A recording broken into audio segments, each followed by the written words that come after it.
আসসালামু আলাইকুম। ওয়ালাইকুম আসসালাম। কি লাগবে ভাই আপনার? আইফোন 16 প্রো ম্যাক্সটা কি আছে? জি আছে, আইফোন 16 প্রো ম্যাক্স আছে, 256 জিবি, সিঙ্গাপুর ভেরিয়েন্ট। তো এটার প্রাইস কত হয়?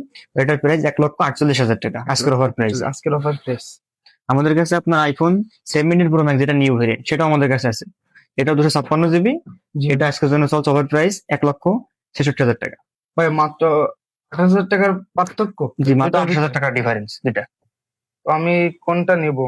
এই আইফোন লাভাররা, তোমরাই জানো আমি কোনটা নিব। 1,38,000 টাকা 16 প্রো ম্যাক্স নাকি 1,66,000 টাকা 17 প্রো ম্যাক্স? আমি তো কনফিউজ হয়ে যাচ্ছি। আমি আসছি দেশ ট্রেডিং এ। দেশ ট্রেডিং জানি খুব অথেন্টিক একটা শপ। এখানে বিশ্বস্ত একটা শপ। আমি এর আগেও এখান থেকে 15 প্রো ম্যাক্সটা নিয়ে গেছিলাম। তো আমি এখানে আসছি, আমি আবার একটি নেবো। তো আমি কোনটা নিবো এটা আপনারাই কমেন্টে জানাবেন। আমি আপনাদের কমেন্টের উপরেই ডিপেন্ড করে আমি ফোন নিব। ধন্যবাদ।